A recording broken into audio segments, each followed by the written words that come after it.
Have you ever considered that your obsession with a clean bank account is exactly why you are broke?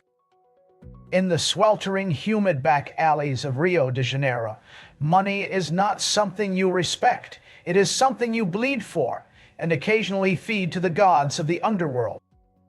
If you think wealth is about hard work or saving pennies, you have clearly never stood in a candlelit basement in Bahia watching a man pour expensive cachaça over a pile of real bills to wake up the spirit of the streets. Brazilians do not treat cash like paper. They treat it like a wild animal that needs to be lured out of the jungle with rituals that would make a Wall Street banker vomit in fear. Forget everything you know about financial planning. In the favelas and the penthouses alike, the real economy is run by macumba and candomblé rituals.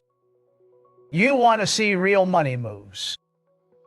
Watch a billionaire businessman secretly walk into the ocean at midnight on New Year's Eve. He is not there for a swim.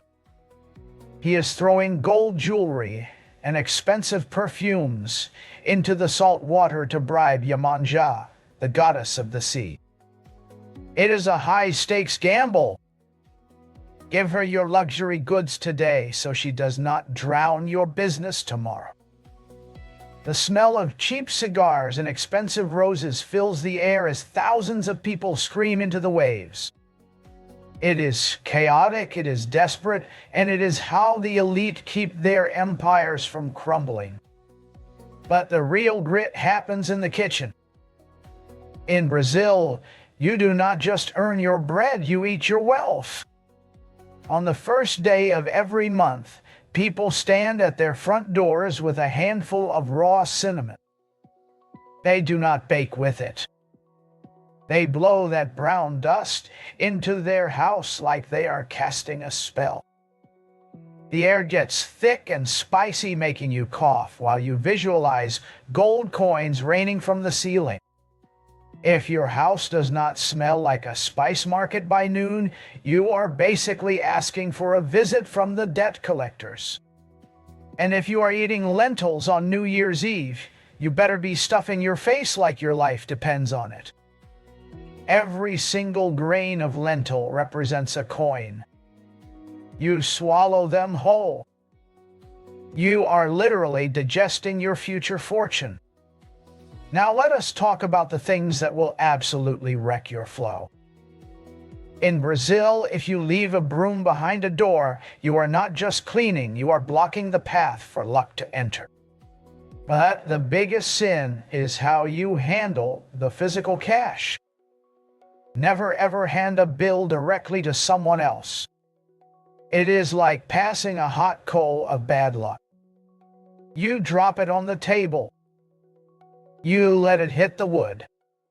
You make the other person pick it up. Why? Why? Because money has an ego. If you treat it with too much care, it gets lazy. If you treat it like dirt, it fights to come back to you. I have seen drug lords and politicians alike toss wads of cash onto the ground because they refuse to let the money control their hands. There is a visceral, raw energy to how they lure wealth. They use honey to coat coins and bury them in flower pots.